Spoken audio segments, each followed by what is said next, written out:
sa right hand side ninyo is nakuhanin na po ng ilang instances na tinamaan yan ng gitna.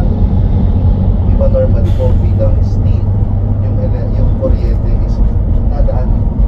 Pero meron po siyang mekanismo na parang maliit na box na kapag tinamaan po siya ng gitna, ina-absorb na ng buton at hindi na de-disseminate yung electricity sa loob ng building, kaya hindi po nakukuryente yung mga tao na dyan. Another fascinating thing is kahit mataas siya sa 167th floor, yung pong kanyang tubig, malakas yung pressure. Paano po nila na-maintain yun? And dinivide po kasi nila ng tatlo yung building, tapos gumawa sila ng water tank hanggang sa pinakataas. So pinupuno po yung building, pinupuno po yung water tanks ng tubig hanggang sa pinakataas. At kapag puno na po yung taas, it will go down back, bababa, at yung tubig continuously flow from top to bottom. Kaya po kahit anong level ng floors, mataas yung pressure ng tubig.